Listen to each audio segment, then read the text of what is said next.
Hey everyone, this is Kevin the Entrepreneur. Welcome to my vlogging channel, and this is going to be kind of a somber little video.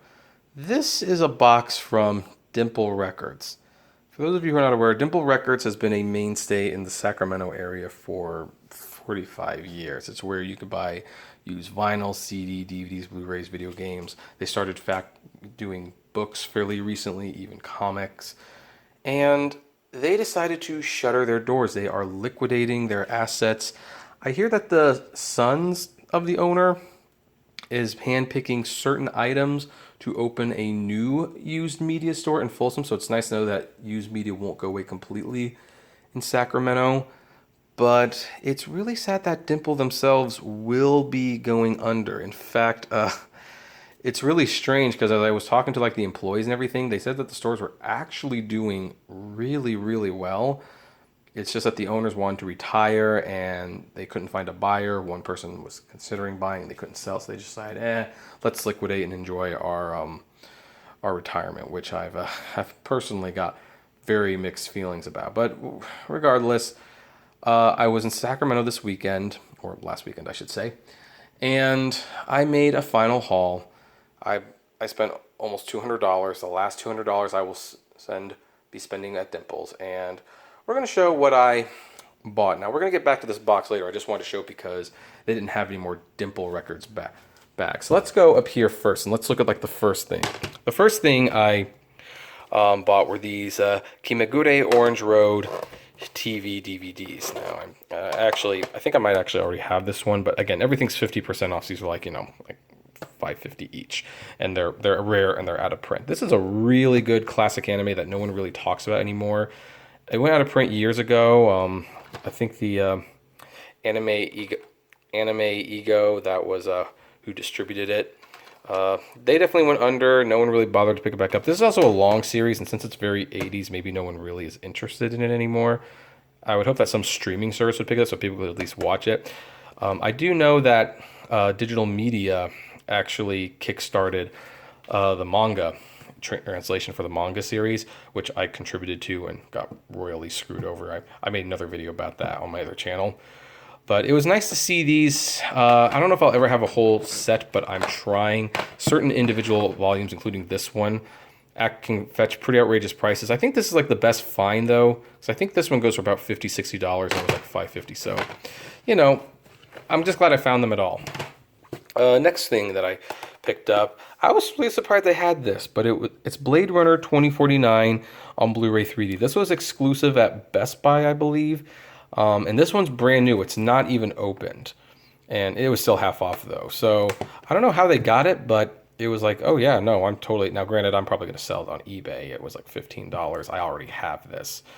But yeah, this was one of the best movies that came out that year. The 3D was actually It's really interesting because like my 3D blog, I made like a huge deal about the fact that IMAX was getting rid of their 3D movies starting with this one. And I hated that decision, and I wrote lots of articles, and I finally saw it in 3D, and it was like, honestly, the 3D is not very good, to be honest. So I felt kind of foolish for, defending it so much. But I still bought the Blu-ray 3D because, I buy all the 3Ds now when they come out, as is going to be evidenced in a few minutes. Now, this is kind of an interesting one. This is like almost some super meta thing. I have not seen this show. And the fact that it only has one season, maybe I should never have started. But again, it was like $6.50 or something like that. So I'm okay. I'm okay with that. But this is from Martin Scorsese and Mick Jagger. This is a show about music in the olden days with vinyl and everything. And it's like a show called Vinyl, which is a dead format, on Blu-ray, which is becoming a dead format, which is a show that got canceled. So it's a dead show. Buying it from a store that is liquidating. I don't know if it's just me, but that seems like super, super creepy meta in a real world sort of way. Now we've got a couple CDs. I actually didn't buy a lot of CDs, to be perfectly honest. I did buy Genesis Akihab. This is one of the few Genesis albums I didn't have. And the Ants soundtrack, which has really good music. I mean, I did buy a Green Day album, a Rob Thomas album, and a bunch of Celine Dion albums. I actually don't, but they're in the car, and I don't really feel like going to get them.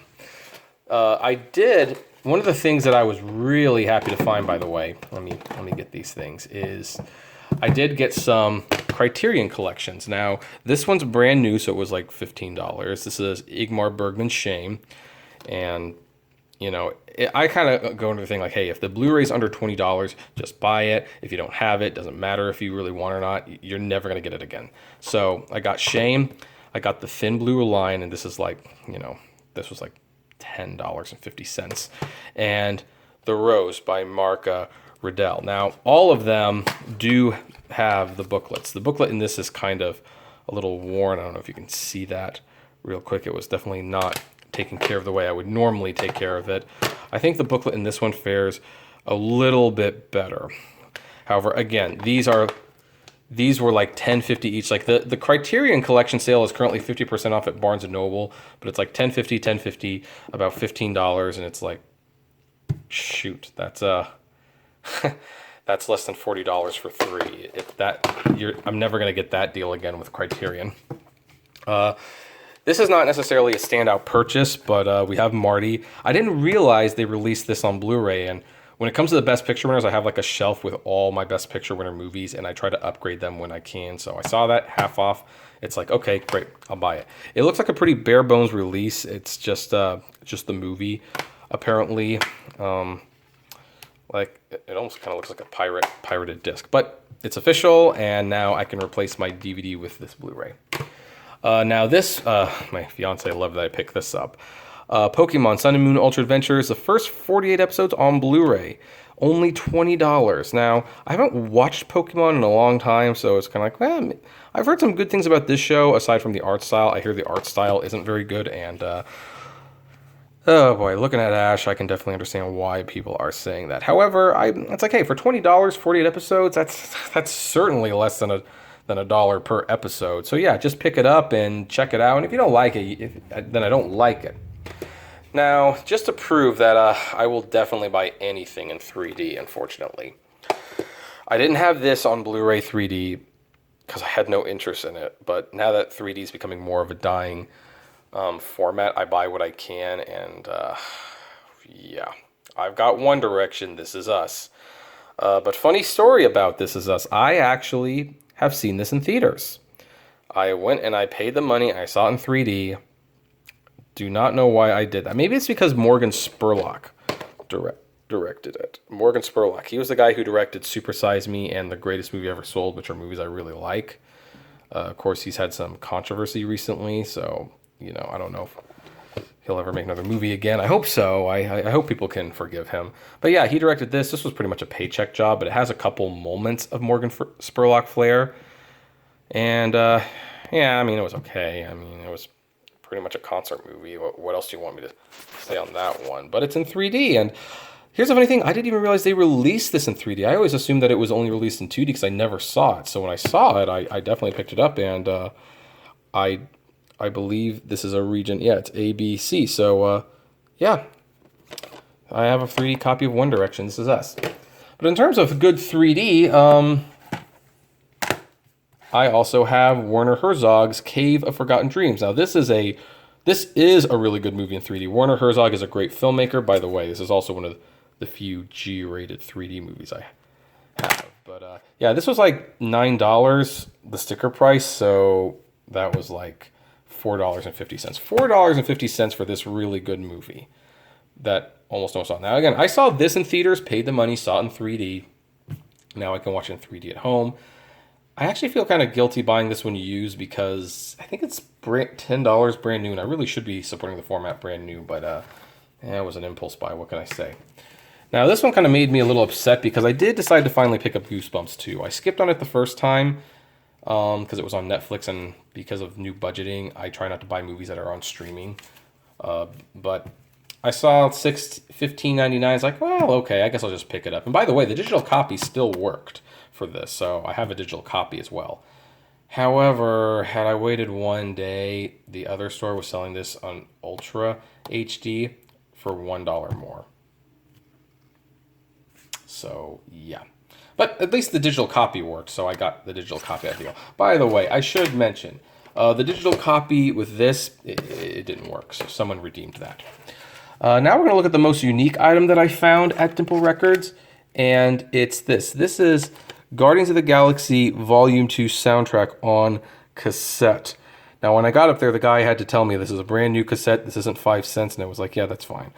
But yeah, this... I'm not saying cassettes making like a comeback or anything, but considering cassettes are played in the movies, it made sense for Disney to make a limited number of cassette copies for record stores. They release them on Record Store Day. Now, the first one had a digital code, so you can download the MP3 version of the soundtrack. This does not appear to have that. They probably figured people were buying them and not even bothering to open them, because this is a collector's item. You don't want to open it and listen to it. At least I don't know anyone who'd want to do that. So I've actually got all the Guardians of the Galaxy soundtracks on cassette as well as CD. So I don't know, it's pretty cool. This was the one that I didn't have, and it's nice to have it.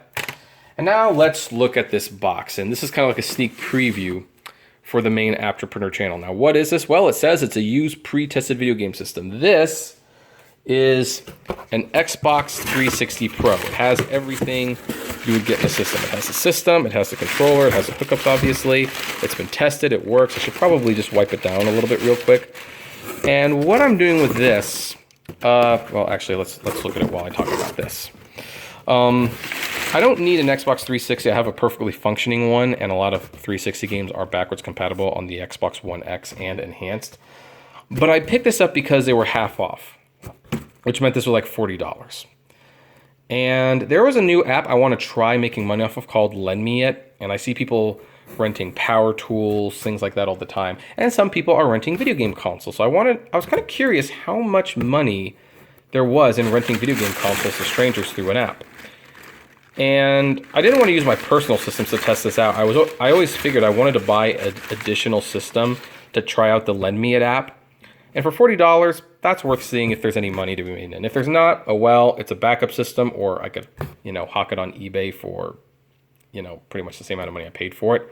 I haven't tested it out yet, but I'm going to test it out soon. Is this a battery pack, or is this like a rechargeable? This is a battery, so okay.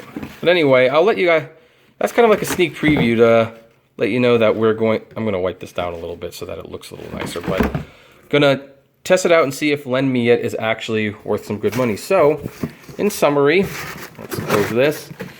We have this, and we have this, and we have all of this stuff. This and some Celine Dion albums that I didn't show publicly. This is pretty much what $200 at Dimple Records looks like today. And I will probably never spend another dime there. I mean, I am going to be going back there in like 45 days because I'm getting married.